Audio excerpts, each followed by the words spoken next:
Good evening, doctor. Sales manager from shipping company. Is the hell and paradise are there? How as a common person I believe. I don't believe in any religion. Well, ask the question that, how do I know there's hell and heaven? How will a common man believe? I don't believe in a religion. Brother, what is the definition of religion? Religion is a way of life. How you lead your life. Many people say that, I don't mind, I'm just a human being, I'm born, I will do test and error, and I will know how to lead a life. For example, you go to a forest. You are going to a forest the first time. You don't know whether the fruits are poisonous or not. If you start eating any fruit, you may end up eating a fruit which is poisonous and you may die. What do? You ask an expert. Right or wrong? When you get sick, who do you go to, brother? When you are sick, who do you go to? Why? The doctor is an expert in treating sickness, correct? You can't say, I am a human being, I will treat myself. No. That's what the Quran says in Surah Nahl. The Quran says in Surah Nahl, chapter 16, verse 43, and Surah Anbiya, chapter 20, verse number 7, فَاسْأَلُوا أَهْلِ الذِّكْرِ إِن كُنتُمْ لَا تَعْلَمُونَ. If you don't know, ask the person who is expert. Similarly, to lead a life, we have to ask the expert. Now, who is the expert? Who is the expert? The person who created us. Who created us? It's Almighty God.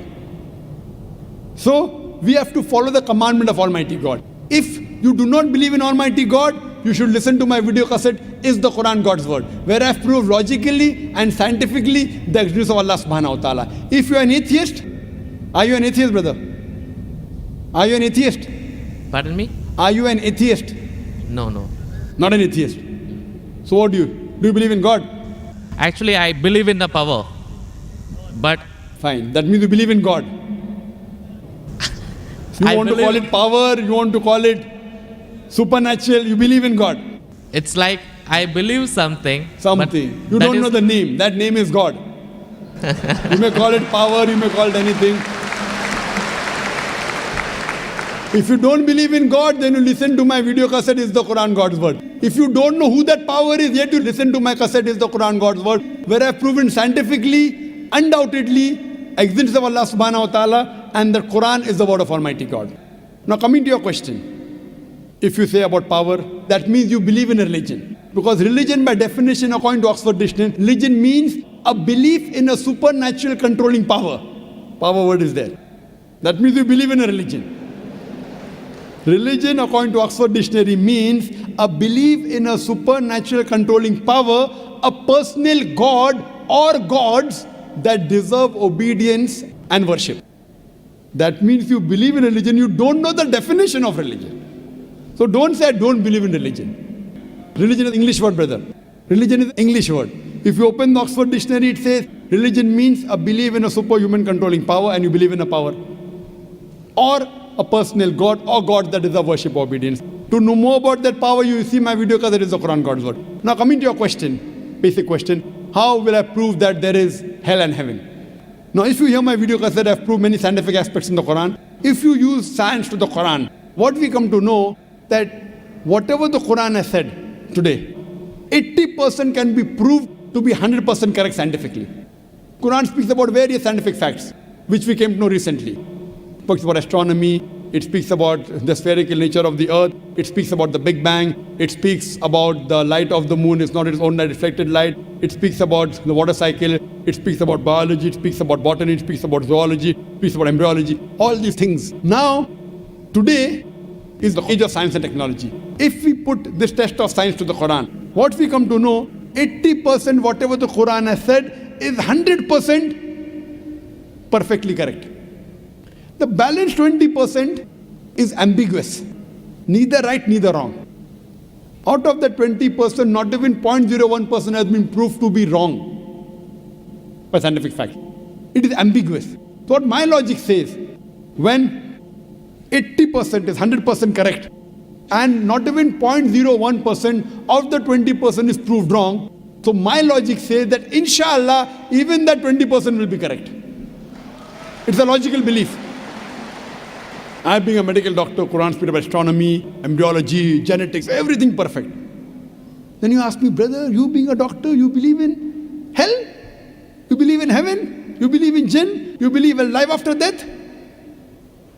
So my logic says, inshallah, even the other 20% in the Quran, which science hasn't reached up to that level.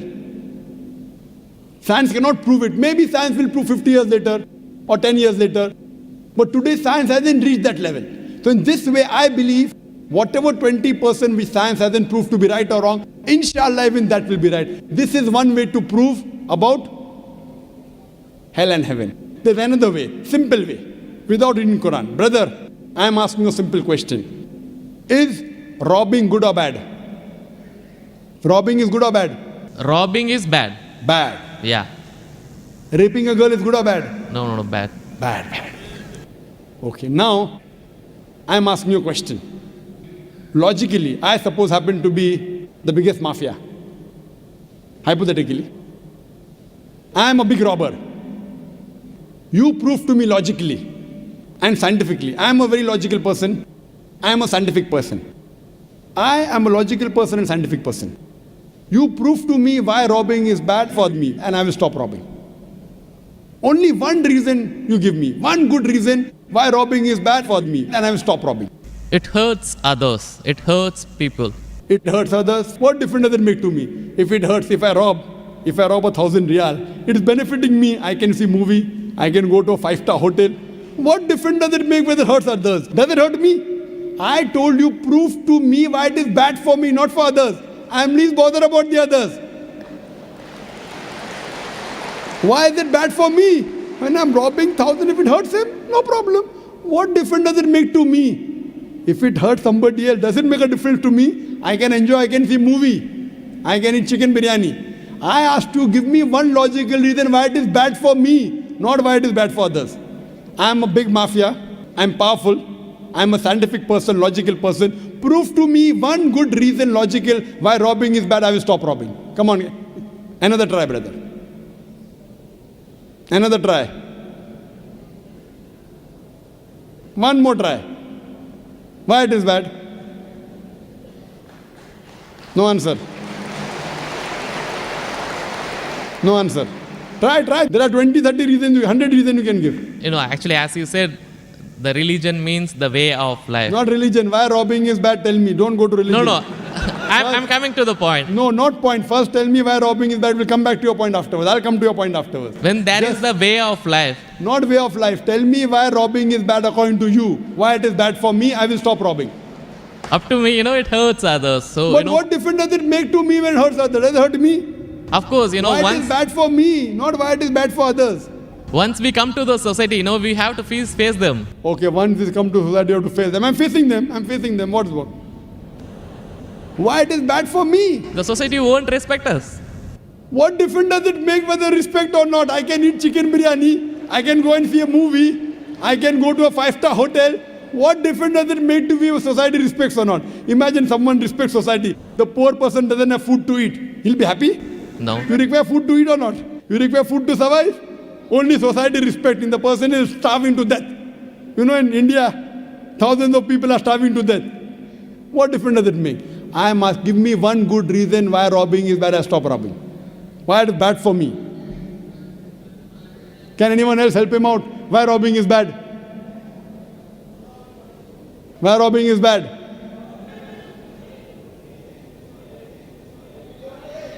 There are various answers. I'll help you out. You may say, police will catch you. Good logical reason. Police will come and catch you. Correct, right or wrong? Correct. But you didn't give I'm helping you out. But brother, I told you I'm a powerful mafia. The police is in my pocket. Ministers are in my pocket. Big mafia. See, all the top mafia, the police is in the pocket. They are on my payroll. The police is on my payroll. What will they catch me? Small robber like you should not rob. You will get arrested. I'm a top mafia. The police is on my payroll. Even the ministers are on my payroll. They are in my pocket. So small robber like you should not rob. Big mafia like me can rob. Another reason, I'll help you out. Maybe somebody will come and rob you. Yes. No one can rob me because I got 100 bodyguards. All of them hiding behind the stage. Bodyguards. Small robber robs, somebody will rob him. No one can rob me because I got bodyguards. Hundreds of bodyguards with AK-47. So logically you cannot prove at all why robbing is bad. With all your science and technology, you cannot prove robbing is bad. So shall I take it in that way? It is to make people fear that, if you do wrong things, then when you die. What wrong thing? Where is robbing wrong? First you prove it is wrong, na? Where is robbing wrong? You haven't proved to me robbing is wrong. When you prove robbing is wrong, then you can say don't do wrong things, na? Therefore, what is good, what is right, you require a creator to tell you. You require a doctor to tell you what food is good, what food is bad. This fruit is poisonous, this is healthy for you. Apple is healthy for you, wild berries are poisonous for you. A doctor tells you. There's no better doctor than Allah subhanahu wa ta'ala. Logically speaking, brother, that mafia has got bodyguards. No one can harm him. And believe me, there are many examples. He dies a very comfortable death. But I am asking a simple question now, brother. Don't you think that there should be justice? Brother? Yes. Justice. Someone should punish him or not? Law is there. But the law cannot punish every human being here. Why? There are many mafias in Italy. There are many underworld people in India. And the law can't do anything to them. The law is in their pocket. But yet, you as a common man, don't you think you should be punished? Raping is good or bad? There are many people who rape. They rape the girls. No, nothing. The law cannot catch them. So don't you think he should be punished? Yes or no? Yes. But there are many people you see in this world who are big mafias. They die comfortable, that they are rich, they are millionaires. There should be some justice. The reply is given by a creator. Surah Al-Imran, chapter number 3, verse number 185. Allah says, Kullu nafsin dha'iqatul maut. Every soul shall have a taste of death. But the final recompense will be on the day of judgment. This life is just mere chattels of deception. If there is no life after death, this life is of injustice. What we say, that the total justice would be on the day of judgment. Our Creator Almighty God will give justice. I tell the person, fine, you may be a big robber. For example, you are that mafia, now I am a Muslim. No one can harm you. Police is in your pocket. Then I ask you, justice is required? Yes. If someone robs you, no one can rob you, agree. But don't you feel there should be justice? There are many robbers, there are many evils, there are many criminals who go scot-free. Unless there is life after death. You cannot prove robbing is bad. You cannot prove raping is bad. Unless there is life after death, no humanity, no book on humanity, no Mother Teresa, no Mahatma Gandhi can prove robbing is bad without the concept of life after death. Because I am asking you a question. Hitler. History tells us Hitler incinerated 6 million Jews. How many Jews? 6 million. 6 million. Suppose the law catches Hitler. What punishment can you give Hitler so that you can compensate for he has burnt 6 million Jews alive? Can you give him any punishment? Brother. We have to put him in jail till his life death. Okay, will it be equivalent to burning 6 million Jews? Is burning better or putting in jail better? It's burning is, of course. So maximum you can do is burn him alive. But that will be equal to 1 out of 6 million. What about the remaining 5,999,999 people? What about that? What justice is your Lord going to do?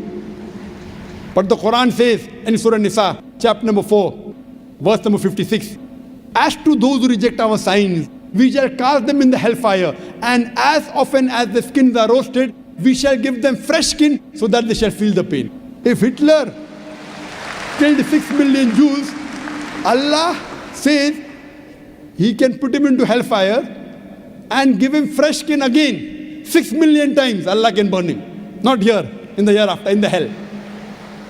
So only way I can prevent Hitler from killing 6 million Jews is tell him that here you kill 6 million Jews, Allah will burn you 12 million times in the hereafter. You can't give him that thing here. What you realize, without the concept of hell and heaven, you cannot prove robbing is bad. You cannot prove raping is bad. That's the reason our Creator Almighty God, who has created the human beings, He tells us what is good, what is bad for us. And He tells us the rules and regulations. This is called as religion. So first you have to find out which book is the authentic book which has been revealed by this Almighty God. And when you do research, you will come to it, that is the Quran. All the scriptures speak about Almighty God, and all the scriptures they point out to the last and final revelation, the Quran, and last and final messenger, Prophet Muhammad, peace be upon him. Hope that answers the question. Thanks.